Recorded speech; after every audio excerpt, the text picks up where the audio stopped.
চ্যানেলে আসা সকল ভক্তবৃন্দকে জানাই অন্তরের গভীর থেকে প্রণাম ও স্বাগত। রাধে রাধে। আজ আমরা জানব বিশ্বাস, অপেক্ষা আর নিঃস্বার্থ ভালোবাসায় কিভাবে রাধাকৃষ্ণ চিরকাল এক হয়ে থাকেন। বৃন্দাবনের আকাশে সেদিন অদ্ভুত নীরবতা, না আছে বাঁশির সুর, না আছে গোপীদের হাসি। যমুনার ধারে একা বসে আছেন রাধারানী, চোখে নেই জল, তবু হৃদয় ভরা ব্যথা। আজ অনেক দিন হলো কৃষ্ণ বৃন্দাবনে নেই। লোকেরা নানা কথা বলছে, কৃষ্ণ তো এখন রাজ দরবারে, তিনি কি আর ফিরবেন? কিন্তু রাধা এসব কথায় কান দেন না। তিনি জানেন ভালোবাসা দূরত্বের মাপে না। প্রতিদিন সূর্য ওঠার আগে রাধা যমুনার ধারে আসে, কদম্ব গাছের নিচে বসে মনে মনে বলে, প্রভু তুমি যেখানে আছো ভালো থাকো, আমার অপেক্ষা তোমার পথ চেয়ে থাকবে।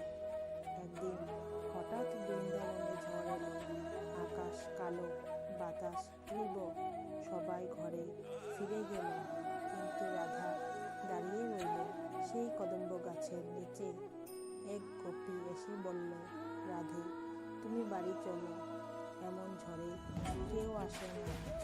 রাধা শান্ত স্বরে বললেন, যিনি বিশ্বাসের ডাকে আসেন ঝড় তাকে থামাতে পারে না।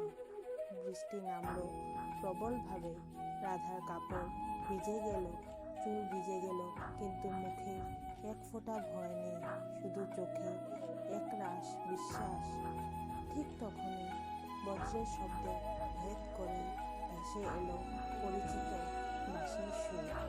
এই সুর শুধু কানে নয়, সোজা হৃদয়ে আঘাত করল। রাধার চোখ তুললেন, দূরে দেখা গেল এক ছায়ামূর্তি ধীরে ধীরে এগিয়ে আসছে, ভিজে বসন, হাতে বাঁশি। তিনি কৃষ্ণ। রাধার চোখ ভিজে উঠল। তিনি বললেন, প্রভু সবাই বলেছিল তুমি আর ফিরবে না। কৃষ্ণ মৃদু হেসে বললেন, রাধে যারা বিশ্বাস করে না আমি তাদের কাছে থাকি না। কিন্তু তুমি তো জানো ভক্ত ডাকলে আমি আসতেই বাধ্য। রাধা প্রশ্ন করলেন, তুমি কি আমার অপেক্ষা দেখছিলে?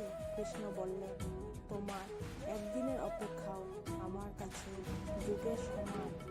তারপর কৃষ্ণ রাধার পাশে বসে বললেন, রাধে মানুষ ভাবে ভালোবাসা মানে কাছে থাকা, কিন্তু সত্যিকারের ভালোবাসা মানে সব দূরত্বের মাঝেও বিশ্বাস রাখা। রাধা বললেন, তাহলে এই বিচ্ছেদ? কৃষ্ণ উত্তর দিলেন, এই বিচ্ছেদ নয়, এ তো ভালোবাসার পরীক্ষা। ঠিক তখনই কৃষ্ণ বললেন, রাধে চোখ বন্ধ করো। রাধা চোখ বন্ধ করলেন।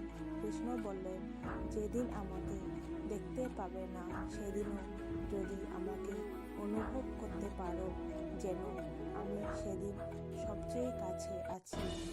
রাধা চোখ খুলতেই দেখলেন কৃষ্ণ নেই, চারপাশে শুধু বৃষ্টি আর নীরবতা। কিন্তু আজ রাধার মুখে কষ্ট নেই, কারণ তিনি বুঝে গেছে কৃষ্ণ বাইরে না থাকলেও তিনি চিরকাল হৃদয়ের ভেতর আছেন। রাধা কৃষ্ণের এই গল্প শুনে আমরা জানলাম ভগবান ভক্তকে কষ্ট দিতে পারে, কিন্তু কখনো ছেড়ে যান না। বিশ্বাস, অপেক্ষা আর নিঃস্বার্থ ভালোবাসা, এই তিনেই ভগবানের আসল ঠিকানা। এই গল্প যদি আপনার হৃদয়ে ছুঁয়ে যায় তাহলে লাইক করুন এবং কমেন্টে লিখুন রাধে রাধে। এবং এমন আরও ভক্তিমূলক গল্প পেতে আমার চ্যানেলটি সাবস্ক্রাইব করুন।